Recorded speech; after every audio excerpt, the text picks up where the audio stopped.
नमस्कार दोस्तों, स्वागत है आपका आज के मुख्य समाचार में, जिसमें सबसे पहली और बड़ी खबर में आपको बताएंगे कि ईडी की कार्रवाई पर भड़के राहुल गांधी लंच के जाने के लिए किया मना और कहा कब तक होंगे आपके सवाल, जो पूछना है आज ही पूछ लें। दूसरी बड़ी खबर में आपको बताएंगे कि अग्निवीरों पर टिप्पणी को लेकर मुश्किल में कैलाश विजयवर्गीय, कांग्रेस नेता ने दर्ज कराई शिकायत। तीसरी बड़ी खबर में जिक्र होगा कि बीजेपी में बढ़ा असंतोष, पहला इस्तीफा ग्वालियर से आया सामने। और चौथी बड़ी खबर में आपको बताएंगे कि बनारस कैंट के बीजेपी विधायक समेत 18 के खिलाफ एफआईआर दर्ज, पूरा मामला आपको बताएंगे। और साथ ही साथ पांचवी बड़ी खबर में जिक्र होगा कि रामपुर की चुनावी सभा में बोले Azam Khan, tiger is back, और किया ये बड़ा दावा। दोस्तों, हर एक खबर की गहराई में आपको ले जाएंगे, लेकिन उससे पहले आपसे निवेदन कि आप अभी इस वीडियो को लाइक करके अपना समर्थन दर्ज कराएं और लाल बटन को दबा के चैनल को सब्सक्राइब करके घंटी बजाकर कमेंट में लिखें जय हिंद। दोस्तों, रुक करते हैं सबसे पहले और बड़ी खबर की तरफ। लंच ब्रेक के लिए नहीं गए राहुल गांधी, बोले कब तक होंगे आपके सवाल, जो पूछना है आज ही पूछ लें। जी हाँ दोस्तों, दरअसल दोस्तों नेशनल हेराल्ड केस में कांग्रेस के पूर्व उपाध्यक्ष राहुल गांधी से ईडी की पूछताछ का सिलसिला खत्म होने का नाम नहीं ले रहा है। 5 दिनों में 50 घंटे से ज़्यादा की पूछताछ हो चुकी है और कहा जा रहा है कि अभी केवल 50% सवाल ही पूछे जा सके हैं। इसकी नाराज़गी राहुल गांधी के चेहरे पर भी नज़र आ रही है। उन्होंने अधिकारियों से इस रवैये पर आपत्ति जताई और कहा कि मैं हर रोज़ सैकड़ों सवालों के जवाब दे रहा हूं, लेकिन आप लोग अगले दिन फिर उतने ही सवाल लेकर आ जाते हैं। इसी नाराज़गी में राहुल गांधी ने लंच ब्रेक भी नहीं किया और उन्होंने पूछा कि आखिर कब तक हर रोज़ आना जाना लगा रहेगा। आपको जो पूछना है आज ही पूछ लें, मैं लंच के लिए भी नहीं जाऊंगा। सूत्रों के मुताबिक ईडी अधिकारी राहुल गांधी के जवाबों से संतुष्ट नहीं हुए। हालांकि राहुल गांधी को बुधवार की पूछताछ से राहत मिल गई है। मंगलवार की पूछताछ के बाद राहुल गांधी करीब रात 10 बजे अपने आवास के लिए निकले। इससे पहले राहुल गांधी ने दिन में कम से कम 3 बार ईडी अधिकारियों को सवालों के लिए टोका। उन्होंने आपत्ति जताई कि आपके सवाल सही नहीं हैं। राहुल गांधी ने ये भी पूछा कि ये कैसी पूछताछ है जो खत्म होने का नाम नहीं ले रही। क्या आज से पहले भी आप लोगों ने किसी से जांच के नाम पर इतनी पूछताछ की है? राहुल गांधी ने अधिकारियों से पूछा कि आपके मुताबिक अभी और कितने सवाल बचे हैं। उन्होंने कहा कि मुझे पता चला है कि अभी केवल 50% सवाल ही मुझसे पूछे गए हैं। सवालों से मैं घबराने वाला नहीं हूँ, ना मैं थकूंगा। मेरी पार्टी भी इस तरह की जांच से डरने वाली नहीं है। उन्होंने ये भी आरोप लगाया कि राज्यों की कांग्रेस सरकारों को भी परेशान किया जा रहा है।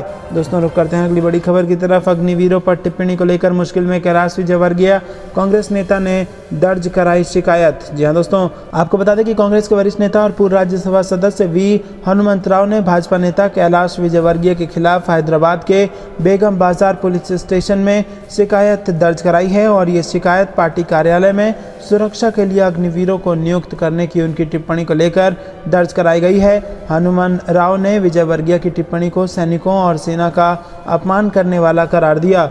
वहीं दोस्तों, आपको बता दें कि कैलाश विजयवर्गीय ने कहा था कि वो अपने भाजपा कार्यालय में सुरक्षा के लिए अग्निवीरों को नौकरी देने में प्राथमिकता देंगे। उन्होंने कहा कि मैं एक अग्निवीर को प्राथमिकता दूंगा कि उसे भाजपा कार्यालय में सुरक्षाकर्मी के रूप में नियुक्त किया जाए, यहाँ तक कि आप भी कर सकते हैं। दोस्तों, रुक करते हैं अगली बड़ी खबर की तरफ। ग्वालियर बीजेपी में बढ़ा असंतोष, पहला इस्तीफा आया सामने। जी हाँ दोस्तों, भारतीय जनता पार्टी ग्वालियर में टिकट वितरण को लेकर बढ़ रहा असंतोष थम नहीं रहा है और भाजपा के बड़े नेता लगातार डैमेज कंट्रोल की कोशिश कर रहे हैं, लेकिन कार्यकर्ताओं का आक्रोश थम नहीं रहा है। नाराज कार्यकर्ताओं के इस्तीफे की शुरुआत हो चुकी है। नगरीय निकाय चुनावों में टिकट वितरण को लेकर भाजपा में शुरू हुआ घमासान अब कार्यकर्ताओं का इस्तीफे तक पहुंचने लगा है। भारतीय जनता पार्टी ग्वालियर के जिला मंत्री रामवीर सिंह तोमर ने अपना इस्तीफा जिला अध्यक्ष को भेज दिया। उन्होंने पद और पार्टी की प्राथमिक सदस्यता से इस्तीफा देकर इसे अपने फेसबुक पेज पर भी पोस्ट कर दिया। दोस्तों, रुक करते हैं अगली बड़ी खबर की तरफ। वाराणसी कैंट के बीजेपी विधायक समेत 18 के खिलाफ एफआईआर दर्ज, पूरा मामला क्या है आपको बता दें। दोस्तों, राष्ट्रीय राजधानी दिल्ली से सटे उत्तर प्रदेश के ग्रेटर नोएडा स्थित दादरी थाना क्षेत्र में वाराणसी कैंट से भाजपा विधायक सौरभ श्रीवास्तव समेत 18 लोगों पर मुकदमा दर्ज किया गया है। वेयरहाउस गोदाम मालिक और उनके कार चालकों पर जानलेवा हमला और लूटपाट करने के मामले में कोर्ट के आदेश पर दादरी कोतवाली में यह मुकदमा दर्ज किया गया है और ये एफआईआर 6 नामजद और 12 अज्ञात के खिलाफ दर्ज की गई है। कोतवाली पुलिस के मुताबिक क्षेत्र के गांव नई बस्ती के नज़दीक Chaudhary Manthan Singh and sons private limited के नाम से वेयरहाउस है और इस वेयरहाउस का अधिकृत प्रतिनिधि कुलदीप है। दोस्तों, रुक करते हैं अगली बड़ी खबर की तरफ। रामपुर की चुनावी सभा में बोले Azam Khan, tiger is back, और किया बड़ा दावा। जी हाँ दोस्तों, रामपुर के चुनावी रण में आजम खान की साख और बीजेपी की नाक का ये सवाल है। रामपुर में उपचुनाव के चलते जहां आजम खान जेल से जमानत पर रिहा होने के बाद अपने करीबी आसिम राजा को लोकसभा उपचुनाव में लड़ा रहे हैं, तो वहीं दूसरी तरफ बीजेपी ने समाजवादी पार्टी में एमएलसी रहे घनश्याम सिंह लोधी पर विश्वास जताया है। घनश्याम सिंह लोधी को चुनाव लड़ाने के लिए बीजेपी के कई दिग्गज नेता रामपुर पहुंचे थे और चुनाव प्रचार के आखिरी दिन मंगलवार को आजम खान ने रामपुर के पान दरीबा पर आखिरी जनसभा को संबोधित करते हुए टाइगर इज बैक का नारा दिया है। आखिरी जनसभा को संबोधित करते हुए दरअसल आपको बता दें कि रामपुर में लोकसभा उपचुनाव के लिए 23 जून को मतदान होना है और इसके लिए चुनाव प्रचार के आखिरी दिन 21 जून को सपा नेता आजम खान ने भी अपनी पूरी ताकत झोंक दी। आजम खान ने रामपुर में 3 विधानसभाओं में जनसभाओं को संबोधित किया और प्रचार के अंतिम क्षणों में आजम खान ने रामपुर के पान दरीबा में अंतिम जनसभा को संबोधित करते हुए सपा प्रत्याशी के लिए वोट की अपील की। उन्होंने जनता से कहा कि आपसे वफा और मोहब्बत की उम्मीद लेकर मैं यहां पर आया हूं। आजम खान अपने साथ गुजरे हर पल को बयां करते हुए गमगीन दिखे। उन्होंने कहा कि हम हर रात यही सोचकर सोते हैं कि सुबह कौन सी अदालत में हमें हाजिर होना है।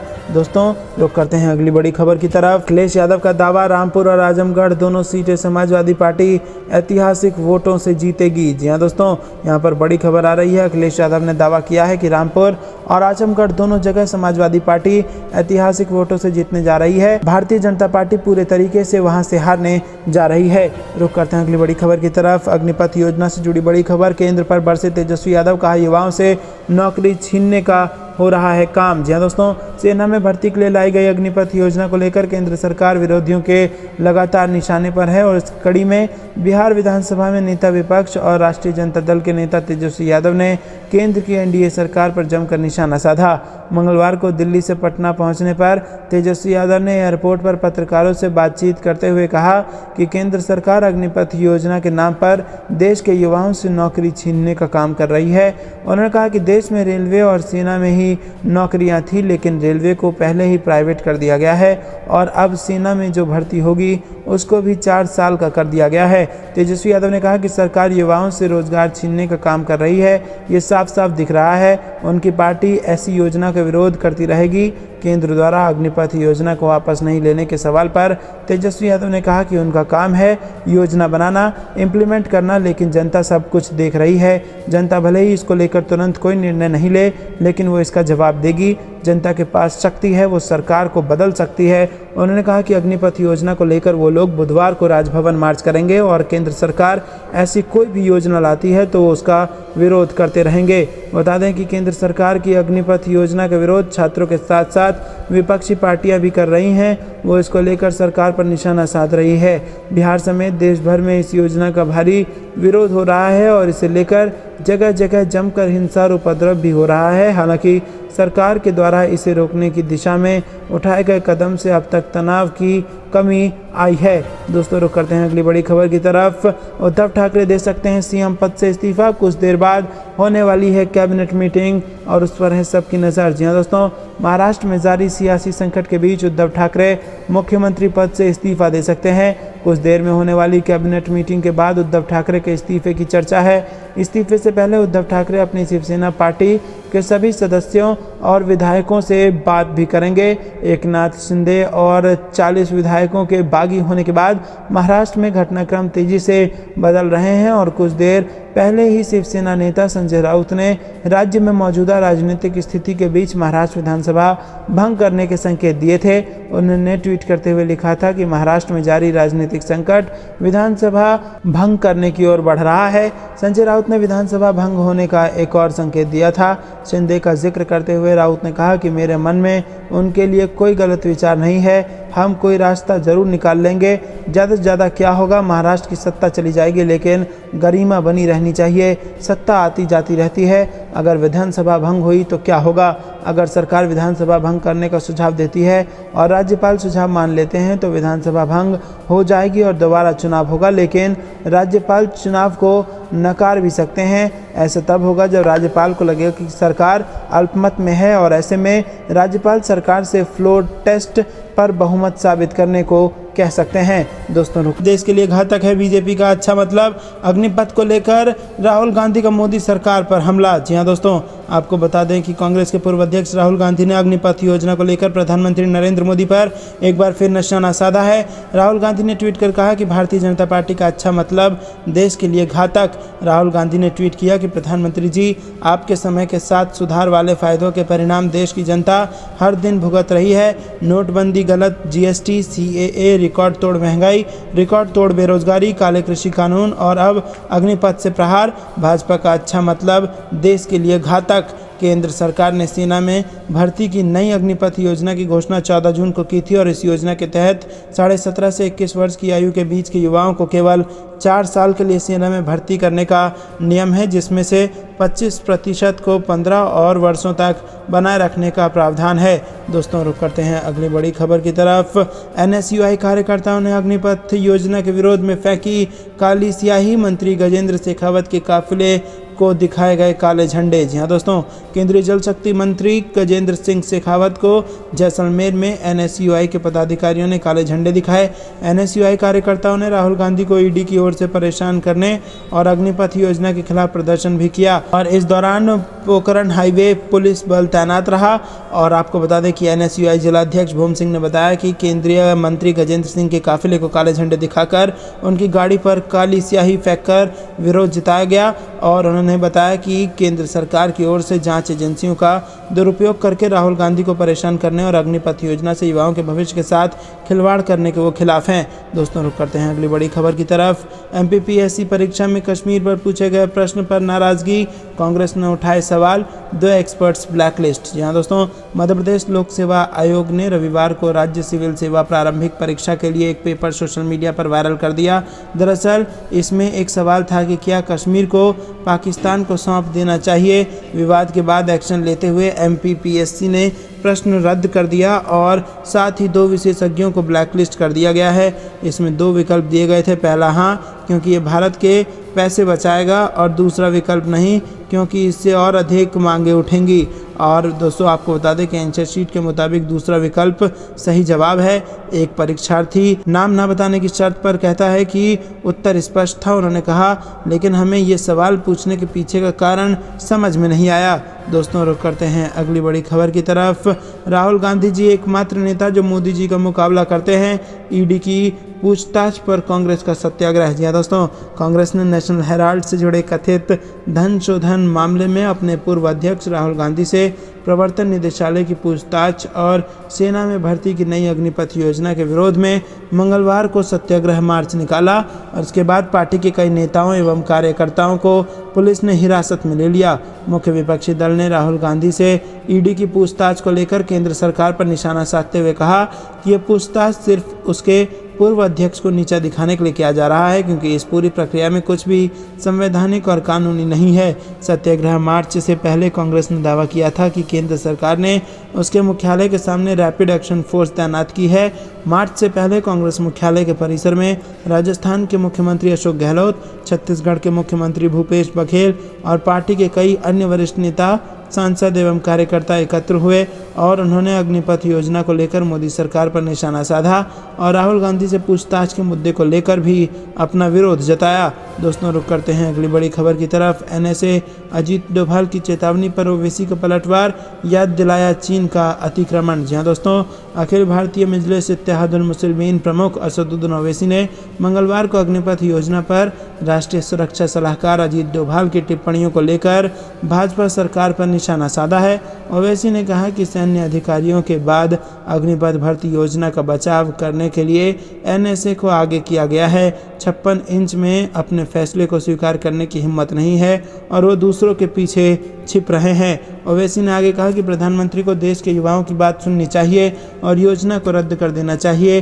टॉलरेट नहीं करने से एनएसए का क्या मतलब है। लद्दाख में हमारे क्षेत्र पर चीनी सेना का नियंत्रण जारी है। 2020 से चीन ऐसा करता आ रहा है और हम इसे उलटने में असमर्थ रहे हैं। हमारी सैनिकों द्वारा 25 महीनों से सैकड़ों वर्ग किलोमीटर क्षेत्र में अब गश्ती नहीं की जा रही है और भारतीय अर्थव्यवस्था और कूटनीति पिछले 8 वर्षों में कमजोर हुई है। इसे इवेंट मैनेजमेंट और फोटो सेशन तक सीमित कर दिया गया है। अब पीआर के नेतृत्व वाली विनाश परियोजना को सेना पर थोपा जा रहा है। क्या ऐसे ही हम चीन का मुकाबला करेंगे? एनएसए साहब देपसांग मैदानों में 1000 वर्ग किलोमीटर के अतिक्रमण के बारे में क्या? कृपया राष्ट्र को मजबूत करें। दोस्तों रुक करते हैं अगली बड़ी खबर की तरफ। लखनऊ में 5 करोड़ का डॉग पार्क, अखिलेश बोले गुल्लू के नाम पर उल्लू न बनाए योगी सरकार। जी हाँ दोस्तों, समाजवादी पार्टी प्रमुख अखिलेश यादव ने लखनऊ में बनने जा रहे डॉग पार्क पर योगी सरकार को घेरा है। अखिलेश यादव ने ट्वीट कर सरकार से सवाल किया है। अखिलेश यादव ने कहा कि अब गुल्लू के लिए पार्क बनवाने का बजट कहां से आ गया? उस पार्क तक पहुंचने के लिए लखनऊ के अलग अलग इलाकों में अब गुल्लू बस सेवा भी शुरू करने की कृपा करें या फिर स्पष्ट करें कि ये पार्क बड़े लोगों की कार जीप से आने वाले गुल्लुओं के लिए ही है और गुल्लू के नाम पर उल्लू बनाना बंद करें। आपको बता दें कि लखनऊ विकास प्राधिकरण शहर में एक डॉग पार्क बनाने जा रहा है और इसके निर्माण का प्रस्ताव सिटी डेवलपमेंट प्लान में शामिल किया गया है। एलडीए ने इसे पूरी मंजूरी के लिए शासन भेज दिया है और प्राधिकरण ने हाल ही में शहर के विकास के लिए सिटी डेवलपमेंट प्लान तैयार किया है। दोस्तों रुक करते हैं अगली बड़ी खबर की तरफ। बिहार में बीजेपी नेताओं को केंद्र से मिली सुरक्षा के बाद सियासत गर्म, आरजेडी के साथ साथ सहयोगी दलों ने भी साधा निशाना। जी हाँ दोस्तों, बिहार में उप मुख्यमंत्री सहित भारतीय जनता पार्टी के 10 से अधिक नेताओं को केंद्र सरकार द्वारा मिली सुरक्षा के बाद राज्य की सियासत गर्म हो गई है। आरजेडी ने तो कानून व्यवस्था को लेकर सरकार पर तंज कस दिया। आरजेडी के राष्ट्रीय उपाध्यक्ष शिवानंद तिवारी ने उप मुख्यमंत्री सहित कई बीजेपी नेताओं की सुरक्षा केंद्रीय बल को देने पर तंज कसते हुए सवाल किया है कि मुख्यमंत्री नीतीश कुमार की सरकार कानून व्यवस्था नहीं संभाल पा रही है। उन्होंने कहा कि जिस प्रकार केंद्र सरकार ने बिहार के उप मुख्यमंत्री सहित कई नेताओं को केंद्रीय बल का सुरक्षा प्रदान किया है, उससे तो यही साबित हो रहा है। बिहार के उप मुख्यमंत्री को केंद्रीय बल की सुरक्षा दिए जाने के बाद उन्होंने कहा कि क्या इनको भी अपनी सुरक्षा के लिए अपनी ही सरकार पर एतबार नहीं रह गया? क्या जिलों के बीजेपी कार्यालय की सुरक्षा का प्रभार भी भारत सरकार ने सीमा सुरक्षा बल को सौंप दिया है? उन्होंने कहा कि संवैधानिक व्यवस्था के तहत राज्य में कानून व्यवस्था राज्य सरकारों की जिम्मेदारी है। ऐसी हालत में प्रश्न है कि केंद्रीय बलों की प्रतिनियुक्ति के पूर्व क्या केंद्र सरकार ने बिहार सरकार की सहमति ली थी? दोस्तों रुक करते हैं अगली बड़ी खबर की तरफ। वसुंधरा राजे की नाराजगी बीजेपी को पड़ सकती है भारी, गुटबाजी से पार पाना आलाकमान के सामने बड़ी चुनौती। जी हाँ दोस्तों, राजस्थान में राज्यसभा चुनाव में हुए नुकसान और पार्टी की राज्य इकाई में गुटबाजी बीजेपी आलाकमान के लिए 2023 की चिंता बनी हुई है। राजस्थान में अगले साल विधानसभा चुनाव से पहले गुटों में बटी बीजेपी के लिए गहलोत सरकार के खिलाफ एंटी इनकम्बेंसी का माहौल तैयार करना आसान नहीं होगा। देश की सियासत के चुनावी परिणामों में हैरान करने वाली बीजेपी के लिए राजस्थान का रास्ता अभी भी कांटों भरा है। राजस्थान चुनाव में हुए नुकसान और पार्टी की राज्य इकाई में गुटबाजी बीजेपी आलाकमान के लिए 2023 की चिंता बनी हुई है। राजस्थान में अगले साल विधानसभा चुनाव होने हैं और ऐसे में गुटों में बटी बीजेपी के लिए गहलोत सरकार के खिलाफ एंटी इनकम्बेंसी का माहौल तैयार करना आसान नहीं है। दोस्तों रुक करते हैं कांग्रेस का आरोप, ईडी की कार्रवाई में कुछ नहीं कानूनी, सिर्फ नीचा दिखाने का है प्रयास। जी हाँ दोस्तों, नेशनल हेराल्ड से जुड़े मनी लॉन्ड्रिंग मामले में प्रवर्तन निदेशालय द्वारा की जा रही पूछताछ के खिलाफ कांग्रेस ने सत्ताधारी पार्टी भाजपा और केंद्र सरकार पर हमले तेज कर दिए हैं। मंगलवार को ईडी द्वारा राहुल गांधी से 5वें दिन पूछताछ जारी रखने के बाद कांग्रेस ने केंद्र सरकार पर आरोप लगाया है कि प्रवर्तन निदेशालय की ये पूछताछ पार्टी के पूर्व अध्यक्ष को नीचा दिखाने के लिए की जा रही है। उसने अपने आरोप में कहा है कि ईडी की इस पूरी प्रक्रिया में संवैधानिक और कानूनी कार्रवाई के नाम पर कुछ बचा नहीं है। इसके साथ ही कांग्रेस ने यह आरोप भी लगाया है कि केंद्र सरकार ने पार्टी के मुख्यालय पर रैपिड एक्शन फोर्स के जवानों को तैनात कर रखा है। दोस्तों रुक करते हैं अगली बड़ी खबर की तरफ। अवैध और असंवैधानिक है मोदी सरकार की अग्निपथ योजना, सुप्रीम कोर्ट से रद्द करने की उठी मांग। जी हाँ दोस्तों, केंद्र सरकार द्वारा हाल ही में भारतीय सेना में बहाली के लिए घोषित अग्निपथ योजना को लेकर बवाल मचा हुआ है। बीते दिनों सड़क पर हिंसक आंदोलन देखने को मिला और बिहार के कई जिलों में विरोध प्रदर्शन को देखते हुए इंटरनेट बंद कर दिए गए। इसी बीच केंद्र की अग्निपथ योजना के खिलाफ सुप्रीम कोर्ट में एक याचिका दायर की गई है और इसमें आरोप लगाया गया है कि सरकार ने सशस्त्र बलों के लिए सदियों पुरानी चयन प्रक्रिया को रद्द कर दिया है, जो संवैधानिक प्रावधानों के विपरीत और संसदीय मंजूरी के बिना है। वकील मनोहर लाल शर्मा ने अपनी याचिका में कहा कि संवैधानिक प्रावधानों के विपरीत और संसद में बिना किसी राजपत्र अधिसूचना के केंद्र सरकार ने सदियों पुरानी सेना चयन प्रक्रिया को रद्द कर दिया और देश में अग्निवीर 22 योजना लागू की और इसे 24 जून से शुरू करने की घोषणा की गई है। उन्होंने इस योजना को अवैध और असंवैधानिक करार दिया और अदालत से रक्षा मंत्रालय द्वारा जारी 14 जून के प्रेस नोट को रद्द करने का निर्देश देने की मांग की।